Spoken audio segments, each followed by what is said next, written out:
This is what happens when you die. According to near-death experiences in several religions, the moment after you die, your soul will separate from your body. Your memories will fade as you will be pulled into a dark tunnel and drawn towards a bright light. It is said that within this light, you will sense your deceased loved ones, divine spirits, and an infinite amount of love. But what if you don't go towards that light? In one sacred myth, they say that the light is a trap for the soul set up by demonic forces. These demons, also known as archons, use the light to disguise themselves as your deceased loved ones, gods, and truth in order to draw your soul in. Once you are consumed by the light, they will use several different spiritual tactics to trick you to coming back to Earth. These demons do this because they feed on human suffering, so they need your soul to come back as many times as possible in order to harness and harvest your energy. Most humans fall victim to this soul trap and find themselves becoming a prisoner to the light. And so if you decide not to go towards the light and instead move towards the infinite dark void, you will be freed from the prison of reincarnation and return to your true home, where you will realize the true infinite potential of your soul. From this point, you will be given the option to travel to whatever other realm or dimension you so choose. And so after you die, you should be very careful before looking at that light, because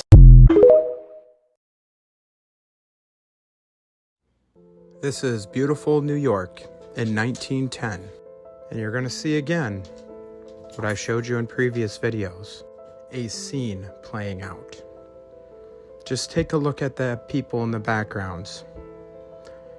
This isn't the first time they've seen the camera type of style. Look at this guy walking, makes eye contact, start walking straight, and now he's gonna make a whole beeline turn back around. What are any of these people actually doing? They're standing out in the middle of a busy street, staring off into space. Guy almost gets hit by a car with a cheesy sign on the back of it. You know, it's a slapped together wooden sign. Built these beautiful buildings, ran out of materials for that. And here we go again. Look at little fruit stand guy coming up. You're gonna see when the camera cuts away. Action. Oh, look, there he goes, turns around, realizes the camera started filming. And now watch, same fruit stand guy. He's going to start ushering the whole crowd over to the right here. Has to keep the scene moving. Look, he's even got a nice little stick. Watch him, watch him. Like a conductor. And the whole crowd just magically slides over to the right. It's so nice that in such a dusty, dirty setting, everybody went to the dry cleaner. Even the little street vagrants. This was a very new people to a very big city. And they were trying to play their part for the camera. Yet they couldn't stop standing around in the middle of the street. Now I grew up in the Chicagoland area. That's not how people act. And if you look at all of them, they have nowhere to go. They are just there to play the scene. It's like when the boss surprisingly stops in. Everybody has to get up and act like they're being busy, being productive. But really nothing's actually going on here. The city of foundlings in the Big Apple. Question everything, friends. Until next time.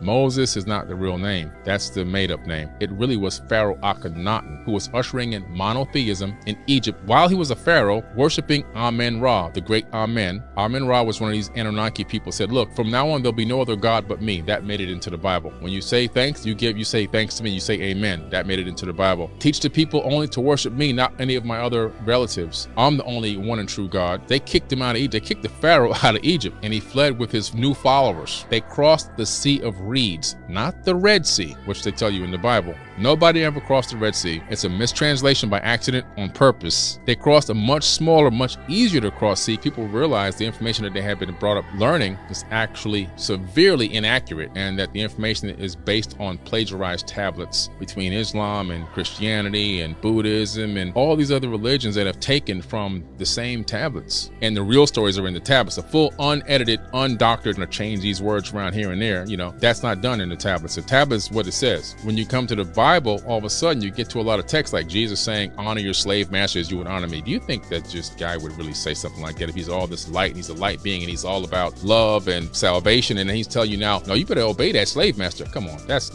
somebody, let me write this in there because it's going to benefit us when we write this in. We can tell the slaves, hey, you see what Jesus said? You better listen to Jesus. So this is a lot of twisting and turning. The Bible is a remix, is what it really is.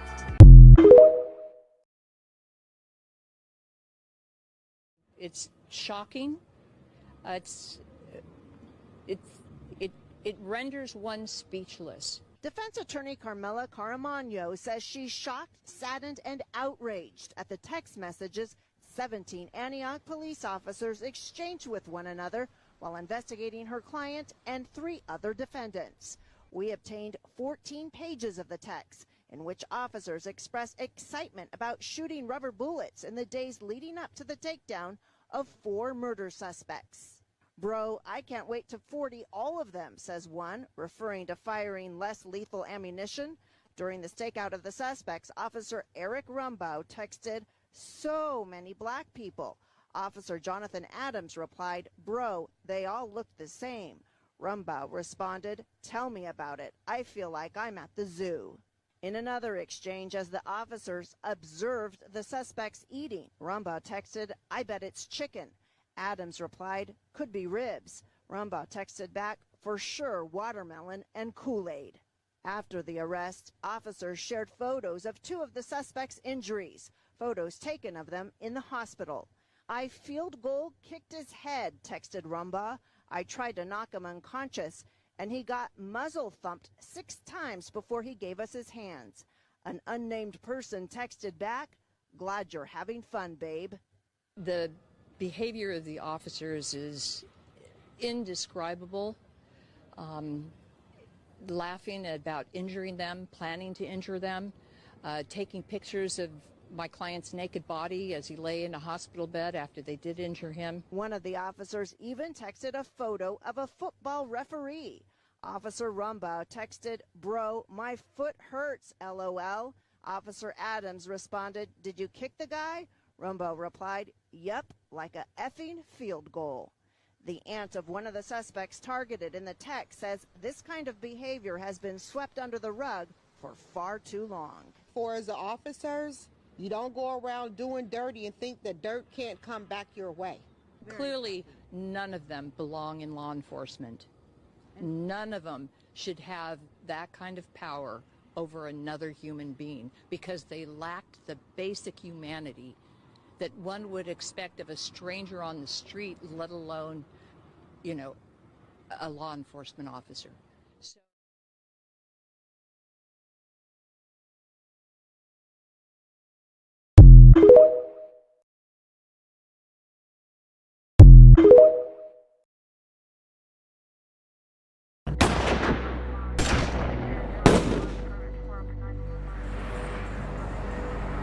According to officers who have pled guilty in the Danziger Bridge case, a cover-up of the killings began almost immediately. A lieutenant told the officers involved in the shooting to get their stories straight. There were secret meetings held.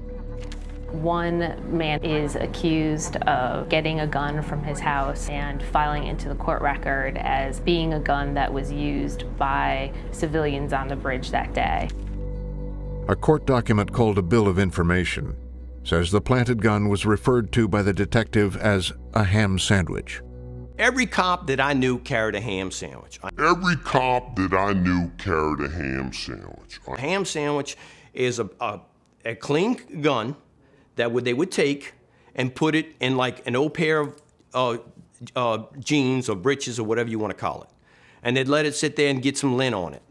Then after they let it sit in there, then you put it in a plastic bag. I carried mine with me wherever I went. Some people don't carry it with them. So you'd have it under the seat of your car or something? No, I had a briefcase. I carried it in my briefcase. So you carried around a gun to plan on suspects? Yeah, of course. When was the first time you ever heard the term ham sandwich? And that bill of information. You never heard of a ham sandwich before that? Never heard. Within NOPD, you have several different cultures as well. Within NOPD, you have several different cultures as well. And that was a culture I was not a part of. I had never heard of that before.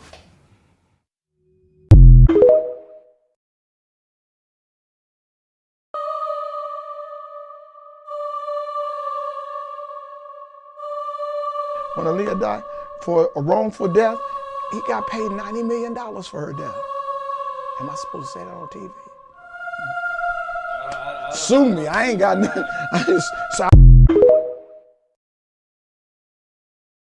That shit weighs in on, like y'all don't understand shit, but y'all want to judge shit so quickly, but then y'all mad because this not coming out of it, but y'all not put, black people are the only group of people that will spend their money outside of their race before any other people. Korean money, it multiplies like 4 times. Jewish money multiplies like 8-10 times. Right. Black money don't multiply at all because we go spend our money with everybody fucking else. Then they contradict. That's the fucking problem with black. That's the problem with the fucking world. We all fucking ignorant. And then when people give you information, you don't want to listen to the information. You want to be mad. You want to judge a motherfucker. You want to tell me something about, example, Barack Obama. What's the best thing he done did for black people since he been in office? Besides the fact that he is black. Shit. Don't worry, I'll wait. Shit. Don't worry, and I'm black, and I voted for him the first time, and I couldn't even vote last year because I felt wrong voting for any fucking body. Like, I don't have shit to believe in. You want to talk about hope? You don't give me shit to hope in. I'm a black woman. I work 54 hours a week, and I'm barely fucking making it. Like, I don't have time to do shit. What is Obamacare? You want to know Obamacare? It closely mocks the Canadian universal health care system. And you know what the problem with universal health care in Canada? Everybody has it, but you gotta wait. It's not based on need. It's based on first come, first serve. So it's not the fact that we won't have health care, but our access to it will be limited. If you don't understand shit like that, you don't understand how Obama is actually detrimental to the black community. We have to get served when we go to the emergency room, regardless of health care before all this shit. They couldn't turn us away. That was the fucking law. They had to stabilize us at least. Shit, if we gonna die, at least we ain't gonna die and they gonna be on you. You know what I'm saying? Like, it was based on we don't believe in shit. You want to go and judge over in Europe? This shit right here, this shit is minuscule. They laugh at fucking us because we don't even give a fuck about ourselves. And then all these motherfuckers with money want to go over there and pretend to give a fuck about the next motherfucker. Like, it's a fucking joke. And then you got all these rap artists who went to college but got motherfuckers thinking that it's you dumb as hell if you go, I went to fucking college. It was the best fucking 4 years of my fucking life. I wouldn't be the person I was if I went to college. If you cannot write well, you cannot think well. If you cannot think well, someone else would do the thinking for you. Tell me how all these fucking rappers know how to write all these outlandish, outrageous, amazing metaphors, but ain't none of these motherfuckers got a college education. That's some bullshit. Motherfucking Wayne got a degree in psychology from the University of fucking Houston. He was a 4.0 fucking student. Motherfucking T.I. went to college. Fucking Wale went to college. Ye dropped out. We all know that. But realistically, look at Jay-Z. Everybody on the Forbes list either dropped out of college or has a college diploma. Jay-Z, damn near shit. You don't have to go to school. You just gotta know your surroundings. You gotta absorb information, share information, be exposed to shit. If you don't know shit, all your life just gonna eat you the fuck up, and you gonna continue to be a victim. Black people just wanna stay and be complacent and get shit for free. Ain't shit free. If you don't work for shit, you ain't gonna get shit back. I don't do music because I want something. I fucking love music. I found out a long time ago what my gift was. I can talk really fucking well. I speak very fucking well, and my mama has made me very musically adept. She made me fucking sing in the choir at church from the age of 1 to the age of fucking 20-something. I remember them days. What I'm saying? I started playing the piano when I was a kid. I don't know how to read music. I can play by ear. I started writing because my brother made beats in his room, and we didn't have shit to do, and he needed somebody to rap to him. So that's how the fuck I started doing music, and I'm good at it. I love it. Like, it's something I want to do. I feel like people need to. Music is the weapon. I know motherfuckers done heard that shit. Why do you think they market music the way they fucking do? Because it has the power to influence and manipulate the people become what they listen to. And it's not a secret. It's not a mistake that the music industry markets violent or gangster or detrimental music towards the black community, because we kill our fucking selves. All that bitches could, booty me down and make that ass clap and roll your ass like a 24, and niggas know all the Yo Gotti lyrics and all the Jeezy. But y'all know the uplifting shit. Do y'all know that MIA's record label said that she couldn't drop her label, her fucking she couldn't drop her album because it was too positive. It was too conscious. Did you know that shit? Lupe Fiasco. We all saw what Lupe went through. Now they're trying to portray he's very ingenious. They trying to say he's crazy. To be fucking crazy. They do that to fucking everybody. But it's so much money and shit. We could get them to buy gangster music, then we can get them to go to jail, and we can make more money in these private prisons that's owned by the music industry. You know what I'm saying? It's all a circle. You never lose money in the music industry. That's a fucking lie. You get that shit back tenfold. A loss is still profit because you make something back, even if it ain't all what you invested. Investments get wrote the fuck off. That's just how the shit. It's money every fucking word. You just gotta put your name on it. And if you do something that you love, the money just gonna come to you. It's not about winning. It's about doing what the fuck you're supposed to do and how you're supposed to do it and what you believe in. And if you believe that shit, motherfuckers will believe in you. And that's the end of my. Grand Rising, we got Steven Jackson, we got George Floyd. We all know they always put it in our faces. Peep how Steven Jackson got hot around the time of this man's death. Pay attention, always put it in our faces. Gotcha.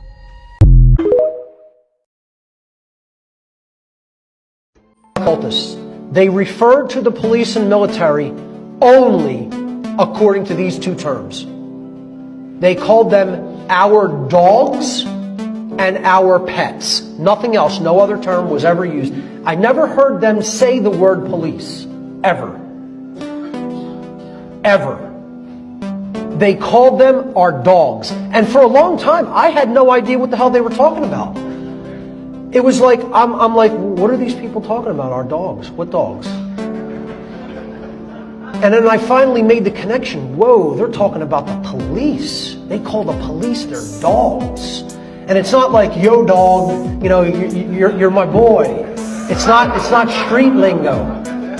They're calling them animals that are easily made into obeying their commands because they break their will. And they symbolize this by giving them dog tags in the military. This is a perfect representation of how dark occultists see the police. I could, if I drew that, it could not have been any more perfectly represented. I don't know who did it, but whoever drew that knows exactly how dark occultists think about cops. Exactly. Okay? Because they are the puppet masters and these people are their puppets. The military and the police are in this position. And their ego is so strong and their free will is so destroyed that they look at it as a badge of honor to be in this position. As a badge of honor. Now, when you're doing something like that in dark occultism, you know you really have something strong going. Okay? Not only that, these people who the police attack dogs and military attack dogs are oppressing, look at that position as being some kind of a badge of honor and think it's honorable and virtuous. You're members of a cult. Police and military and those who are supporting them, you are cult members. It doesn't matter whether you don't believe it. It doesn't matter whether you don't think it's true. It doesn't matter whether you can't accept that because your ego is in the way. These are the people who own you. And they think they're legitimate in that ownership. I attended a ritual on Walpurgisnacht, 1997, in Whitehall, Maryland, just south of the Pennsylvania border. And it was in what you might call a mansion or a McMansion, you know, not a high-end mansion, but, you know, very, very rich neighborhood, let's put it that way. And after the ritual, there was a gathering in one of the rooms near the front of the house, and there was some refreshments served. And I was talking to a gentleman who looked something like this guy here. And this isn't an exact accurate rendition. A listener to my radio show and podcast drew this for me from a description I made. Technically, this person was outside. So if you look at that as a door there and he was on the other side of the door, it would have been much more accurate. He was guarding the ritual house, a member of the police. And again, Jay told you stories about the police operating in Hard and basically being aware of murders that were being done in their district and basically saying, you know, better luck in the next life, kid. We know who's running this place. They're our bosses. They sign our paychecks. So you're shit out of luck. You know? They got a police officer to actually guard the ritual house on this high holiday of the satanic year. Technically, he would have been on the other side of a closed door here, but it was a glass door. So you could, well, it wasn't a glass door. There was a big window there, and the door was closed and locked. And he was on the outside of it on like a patio. But you could see him through the door. And while I might have been standing like, over here in front of this guy, he's absolutely laughing about how these people who we consider lower than trash are guarding us in our homes while we perform the rituals that we perform. And here's what his laugh sounded like.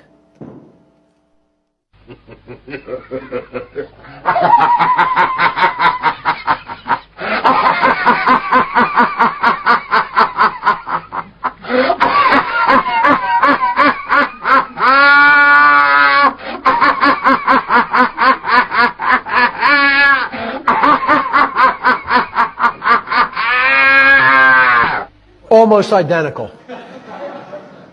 The choking or gagging aspect was even more like heightened because he was like eating while he was laughing. He was eating and drinking while he was laughing, like food in his mouth.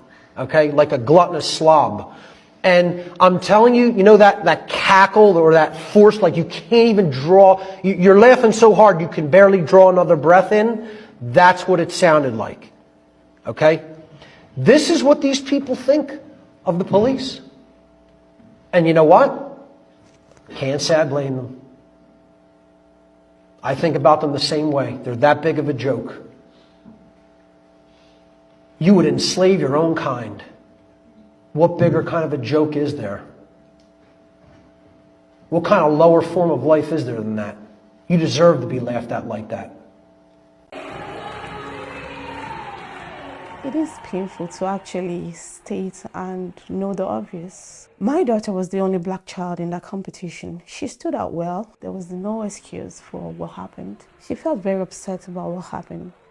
It's more like they almost blamed her for being black. I was very uncomfortable. I actually yelled from far.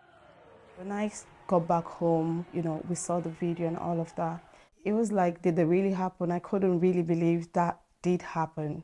We kind of told her, regardless of your skin color, people shouldn't treat you differently.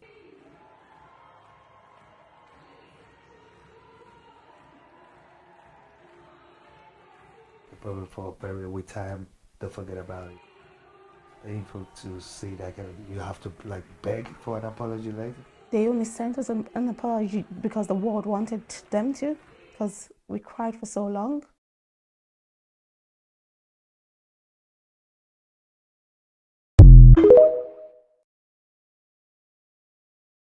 I want to say this, man. I've seen a lot of weird stuff in this industry.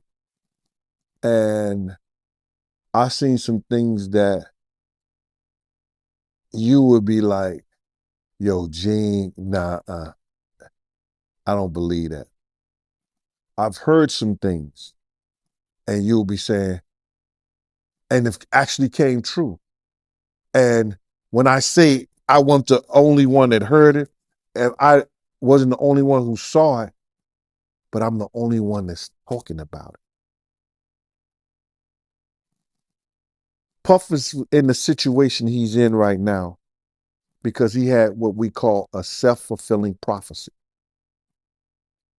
And that self-fulfilling prophecy was to be the greatest on his label, which he was, and which he said, no one could be bigger than me on Bad Boy label. When he said,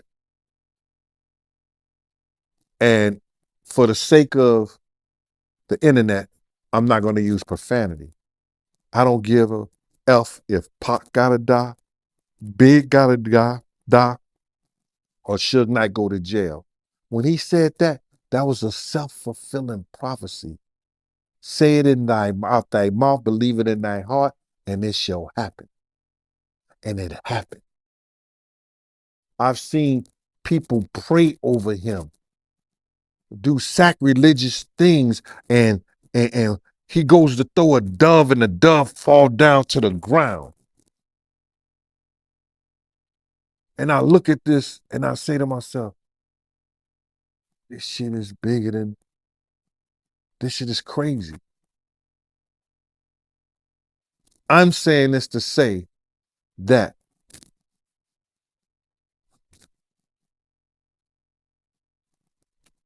when you put it out there and you give it to the people that don't deserve it, that has gone through life and hurt and has taken from everybody around them to be big at it, you doing society, you doing us as a people a disjustice. There's no way this kid should be getting, this man should be getting an icon award when all he has done was destroy the people around him to be y'all icon, not one of mine.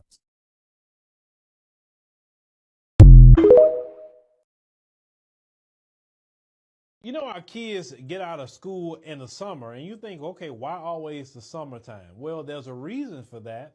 I want you to listen to what this sister says, the reason why the kids in America have summer vacation. It's like the more you learn, the more you realize that everything is rooted in slavery and black people's oppression. Like having summers off from school stems from black children not being able to go to school during the summer because they had to tend to cotton fields. They had to stop at the beginning of the season when it was time to plant and couldn't go back until the end of the season when it was all picked. Isn't that sick and sad that they have continued the tradition of that came all the way back from slavery still today, that they have this summer vacation, but we know that reason is because they was getting black children, because yes, black children were slaves too, to be picking cotton. That's just, it's sickening. When we tell you racism, white supremacy is the foundation of America, that's exactly what it is. Everything has been built and branched off from that. Your police come from the slave patrol, right? Just one of them. And you wonder why they have this attitude and wonder why they do what they do to black people, because it goes all the way back to slavery. They were meant to catch slaves. Well, who were the original slaves? Black Americans, right? So, but you know what? The more and more that we remove ourselves from their school system, which their school system is horrible. We create our own schools. We homeschool. We can create our own traditions. Now, of course, today, nobody knows that. They're not teaching that. Of course, they would never teach that in public school, right? Because they don't want you to know the true history of America. But we could change our own and do our own holidays, whatever that may be. There's a group of beings in the ancient text called the Igigi, and the Igigi were the working class version of the Anunnaki. But they weren't supposed to be slaves, but they were being treated like they were slaves. They got tired of this work and decided to go to war. So they actually got together and they said, we're going to go against the god of earth, Anu, and his two sons, Enki and Enlil. And so what happens is Enki says, you know what, I have an idea. Let's not go to war. There's an existing being on this planet. We can actually modify it and add our essence to it and get it to do the work for us. So that is when the genetic modification comes in. So when it comes to the rumor that's been going around, man, that you might be getting arrested for the murder of Tupac, any last words? Dude, I'm a man, I'm gonna stand tall through it all, dog. Whatever the Lord got to offer me, I'm gonna come through it, you know what I'm saying? I'm stand tall through it all, dude. They do come arrest me, what the fuck I'm gonna do, you know what I'm saying? Yeah, I'm gonna stand through it all. The Lord got me, homie. God got me, homie. That's why I'm still here and everything, dude. You know? The Lord got me. And I'm not worried about that or nothing like that. What I'm gonna do. If they do come arrest me, all I'm gonna do is just try to do the best. Hire me some good attorneys and try to get up out the shit. You know what I'm saying? Because they would have never found out everything. All that shit was a big cross. You know what I'm saying? It crossed me. All he did was he was in it for money gang, dude. You know what I'm saying? But nobody supposed to ever find out that bullshit, and dude was in there for money game. And I'm done with that.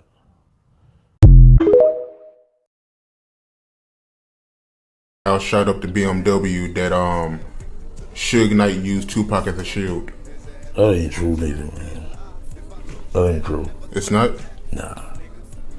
Why you say that? That ain't true. I was there. What did he just say? Did he just say he was there? Let me get into this shit. Pop was demised of his own. He was the demise of his own, or his action. He shouldn't have did that bullshit. You know what I'm saying? Especially he don't have no business getting involved in that. He ain't have no business doing that. So when y'all was shooting up the BMW, what was Suge Knight's reaction? He was getting down, trying to duck. Now y'all the witness. The interviewer asked him. He said, "When y'all shooting up the vehicle, what was Suge doing? Am I right?" You're right. I heard it, Sarge. Okay, let's finish this video. Anybody that got some sense, you know, get their ass down. But he was getting down there. He was trying to get out the fucking way. So he wasn't trying to grab Tupac? Nah. And while y'all was shooting up the BMW, Tupac was trying to get in the back seat? He just looked like he was breakdancing. He said breakdancing. I guess like Michael Jackson, huh? But that's all right. God, in 27 years, we found him to breakdance his ass to the penitentiary for life. Damn fools, man. Well, we got us another one, boys. Thanks to these good old interviews. Man, y'all dumbass better stop getting on these interviews, man. Telling all your motherfucking business, man. It's one thing about a murder charge, and anybody will tell y'all. It's never closed until somebody convicted. Orlando Brown, he ended up getting killed. He never really got no time for Tupac murder. So Keefe D, why he thought that it was just okay for him to tell everything and keep evidence from 27 years ago.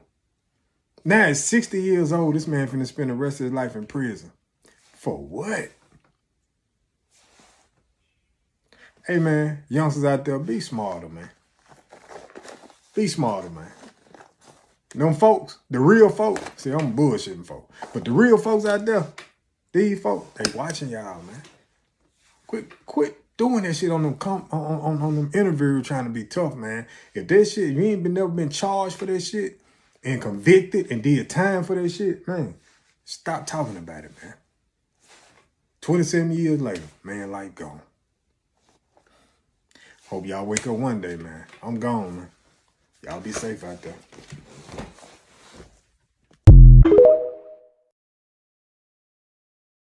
Between 40 and 50 bodies were found, or partially remains, and some artifacts. But we know that this was a place of respect for the people that lived here.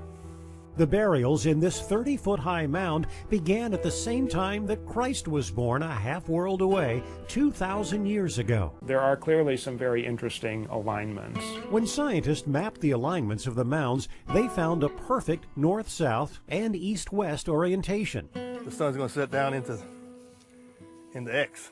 And mounds that point to the summer and winter solstice. I just cannot accept that that's coincidental.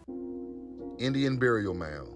In Louisiana, a burial mound of the Marksville Indians was 90 feet in diameter, 21 feet high, and contained more than 1,000 skeletons. Where are the skeletal remains of these people? This is a depiction of the ancient mounds 2,000 years ago before Christ. These mounds predict the movement of the moon, stars, and the sun, predicting the winter and summer solstice. We already know what kind of people build equinoxes and solstices. We know the truth now.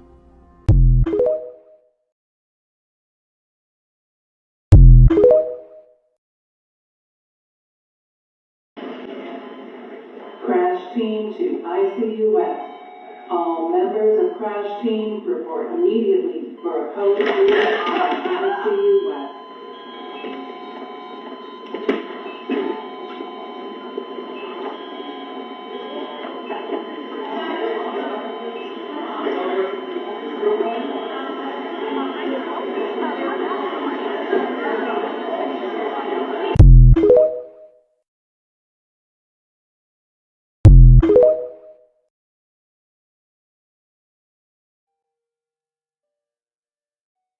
The heathen raged, the kingdoms were moved.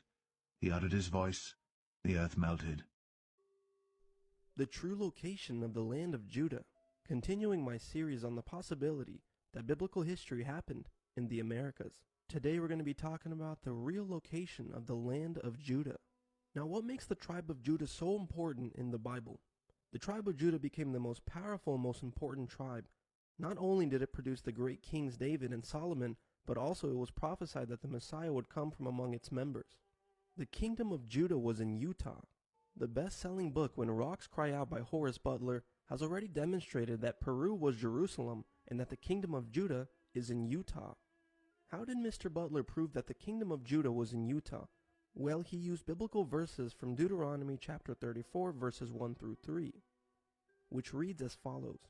And Moses went up from the plains of Moab onto the mountain of Nebo, to the top of Pisgah, that is over Jericho, and the Lord showed him all the land of Gilead unto Dan, and all Naphtali and the land of Ephraim and Manasseh, and all the land of Judah unto utmost sea, and the south and the plain of the valley of Jericho, the city of palm trees, unto Zoar. The strange thing about the description of the kingdom of Judah given in Deuteronomy chapter 34 is that all these biblical place names can be found in Utah, such as Manasseh, Utah, Mount Nebo, Utah, Mount Pisgah, Utah, Jericho, Utah, South Gilead Way, Utah, Ephraim, Utah, Daniel, Utah, Nephi, Utah, short for Naphtali, Moab, Utah, and many other biblical names are found in Utah, such as Goshen, Utah, Jordan, Salt Lake, which could possibly be the real Dead Sea. There is a mountain in eastern Nevada named Mount Moriah, and it's over 12,000 feet high. In Utah, not only is there a river Jordan, but it runs out of a freshwater lake and into the Great Salt Lake, which is remarkably like the Dead Sea. There is also a Mount Nebo in Utah, approximately 12,000 feet high. So yes, with evidence this strong, the real Judah was possibly in Utah. Now, people often try to say that it was the Mormons that gave these places names in Utah, biblical names to support their position as Jews. However, this explanation fails miserably because there are no 12,000 feet high mountains in modern-day Jerusalem. Therefore, the real Judah or Israel has to be in Utah because it fits the description of the kingdom of Judah perfectly. Now, one of the criticisms I would get for looking into the possibility that much of biblical history happened into the Americas is that I'm stepping into Mormon territory. However, I do not believe in any denomination whatsoever. So just because I look into the possibility of biblical history happening somewhere else doesn't make me part of any denomination. I also believe that we should limit our use of technology such as social media and artificial intelligence, but that doesn't make me an Amish. So often people say that the reason Utah has all these biblical names was because of the Mormons, but the reality is all these names were given by the natives found throughout Utah. Such as the name Utah itself, it is derived from the name of the Oti tribe. It means people of the mountains in the Oti language. According to other sources, Utah is derived from the Apache name Yuta, which means tall. In the Spanish language, it was said as Utah. Subsequently, the English-speaking people adapted the word Utah. There is no J in Hebrew, therefore Judah is Yuda, especially when you consider the fact that the J and Y have the same meaning and numerical value and are interchangeable as a result. Now, all across Utah, you have fascinating rock formations, very unique compared to the rest of the Americas. And one of the most fascinating places in Utah is Moab, Utah. In the Bible, Moab comes from the name Moabites, which belong to the same ethnic stock as the Israelites. Their ancestral founder was Moab, a son of Lot, who was a nephew of the Israelite patriarch Abraham. The Moabites were known to be the enemies of God's people. The kingdom of Moab would constantly mistreat the Israelites. And as a result, to punish the Moabites for mistreating the Israelites, God destroyed Moab's kingdom. And as I've mentioned before, one of the most fruitful things you can study in the Bible is what God's wrath looks like. Whenever God shows his wrath in the scriptures, it often seems to be in the form of a consuming fire. We see examples of this in the story of Sodom and Gomorrah, where God made it rain fire and brimstone. But Sodom and Gomorrah is not the only kingdom that experienced a consuming fire. Many kingdoms throughout the Bible have experienced God's consuming fire, including Sodom and Gomorrah and the Egyptians, but also the Moabites, such as found in the book of Amos, chapter 2, verse 2. But I will send a fire upon Moab, and it shall devour the palaces of Kerioth, and Moab shall die with tumult, with shouting, and with the sound of the trumpet. So throughout the scripture, God says that he destroyed Moab with a consuming fire. And what do we find that's very interesting in Moab, Utah? All throughout the location of Moab, Utah, you find very fascinating rock formations. Now we're told in school that these are the process of natural erosion through millions and millions of years. But what if Moab, Utah is the result of God's consuming fire? And this place is the true location of the Moabites that got consumed by fire. The first example I want to show you of fascinating rock formations is the church rock just south of Moab. It's a very interesting, fascinating rock formation that looks like it possibly in the past was once a temple. The look of this structure doesn't look like it was the process of natural erosion, but it looks as if it used to be some kind of monument that went through a cataclysm. And we're just simply told that all these fascinating rock formations are the process of nature and just natural erosion through millions of years. But when you really look around all across Moab, Utah, and just all across Utah in general, these rock formations look like the layouts of cities. As the Bible states, God's wrath is a consuming fire, and that he will cause kingdoms to melt like wax, making them pretty much unrecognizable from their glorious original state. So yeah, all across Utah, Moab, Utah, you find very interesting structures that possibly were pyramids, and kingdoms, and castles, and idols. But we're just told, oh, this is nothing interesting, this is the process of natural erosion. So now the famous old questions that a lot of believers like to ask. Why would the devil lie about biblical locations? Why does it matter? It matters because it hides true biblical history, and it also hides proof of God's wrath, and what God can do to an entire kingdom in the blink of an eye. I hope you guys found this very fruitful and interesting. This is my 5th video of my series that I started about a month ago, of the possibility that biblical history happened in the Americas. I'm going to continue doing videos on this. Again, thank you so much for watching. If you would like to support this channel, I do have a Patreon. Joining my Patreon helps me afford books and material and possible travel expenses that I plan on doing in the future, visiting some of these sites in the Americas.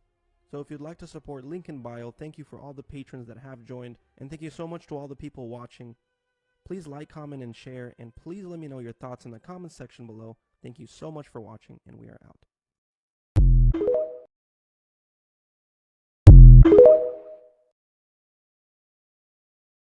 You just found out emojis are actually demonic sigils, and now you want to know more. Treat yourself. Plus internet portals, food sigils, Mark of the Beast numerology, and more. Here we go. I'm going to start off with a quote, or a paraphrase of an idea, which is basically what every demon or jinn waits for, is for two things. A very skilled magician to summon them so they can get down to work, or a fool who knows nothing to accidentally summon them. Doesn't even know they're there. We're going to come back to this thought later. But first we're going to continue investigating. I'm just going to tell you the story of the research I was able to find on it. Some maybe connect, and some maybe is a total reach. I'm just going to present it to you and let you decide. You know about Solomon, but we need to add a few more characters to the mix, like the Queen of Sheba, the Sultan of Oman, some of the creators of the Emoji Movie, and so on. An archaeologist in the 50s named Wendell Phillips uncovered the site and holdings of the Queen of Sheba. And what he uncovered was so mysterious and hidden, but apparently was worth so much that it made him the highest oil holder in the entire world in exchange for what he found.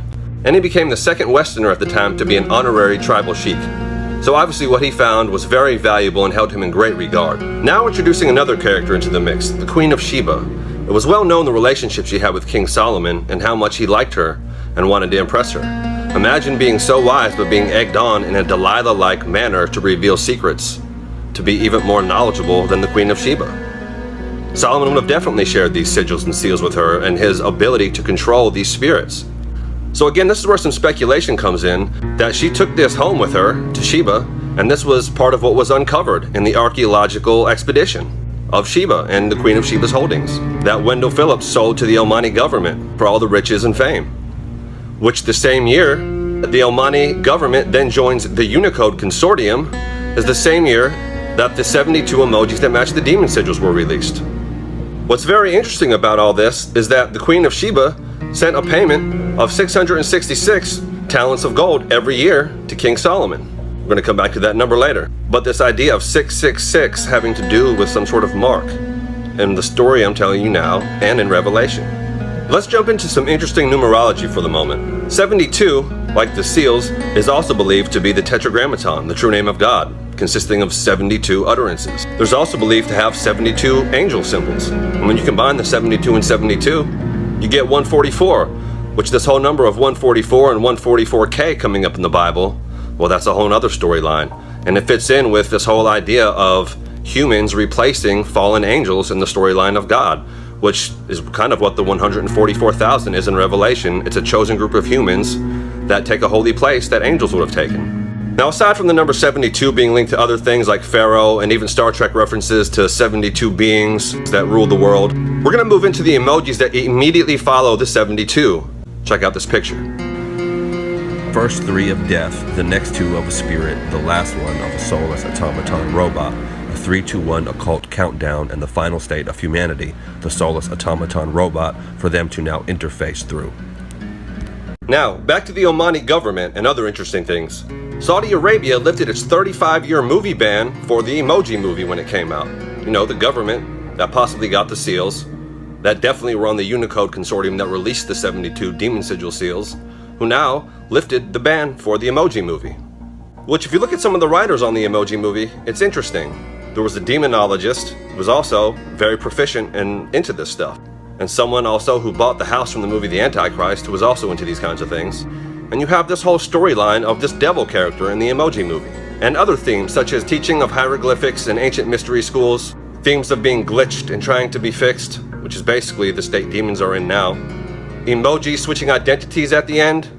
And now if you look at the 72 genders of identity or gender, that's what you have.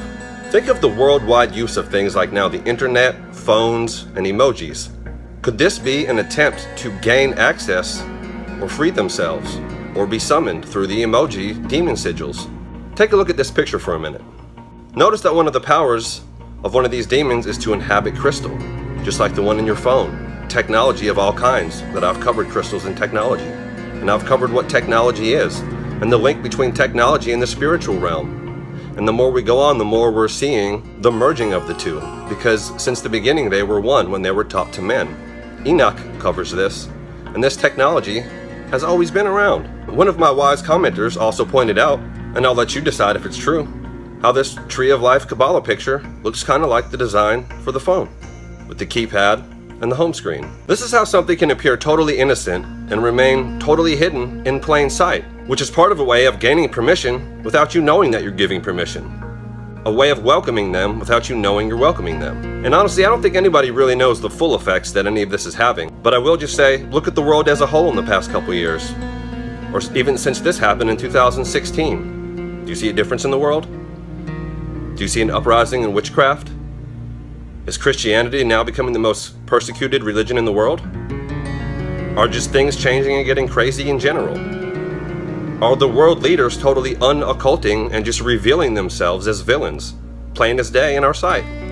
In conclusion, with ideas like NFT and the like, what this is, it's all legal permission of digital items. You don't even have to physically possess something for now something to physically possess you. Speaking of possession, it doesn't mean you're demon possessed if you've used an emoji before, if you own a phone, if you've watched the Emoji Movie, or if you've eaten an Oreo sigil before. Yeah, that's a thing. Just like tattoos. Are tattoos portals? God said don't make any markings of the dead in your body, in references to tattoos. There's a belief that tattoos are portals for the dead or other things to come through if you have their sigil or their name or their image on your body. Again, this ties back to a lot of the Torah laws where it seems like God wasn't really out to ruin our fun. When he gave laws about what clothes to wear, it was for the highest frequency. When he gave laws about staying away from witchcraft, there was a reason. Remember, it doesn't mean you're a demon-possessed, hell-bound, cursed loser if you have a tattoo on your body. This is just a spiritual awakening, seeking truth at all costs. And we're all learning together where it takes us. There surely are things that have been hidden from us, but many are awakening, and many know deeper levels of truth.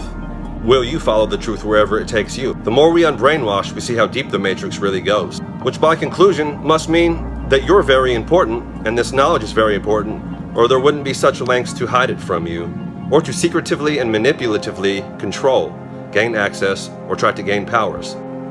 Whether you believe any of this stuff or not, that's fine. But there are definitely rich, powerful people who believe this and go to great lengths to infuse it into things and to hide it in plain sight. I've given you a lot to consider and more. At first it may be disturbing, or it might not, but the point is to just learn and be the best you can be. This world may look bad now, but that's only for now. This world needs you and the strength that you're going to get. See you next time on Cold Brew Conspiracy.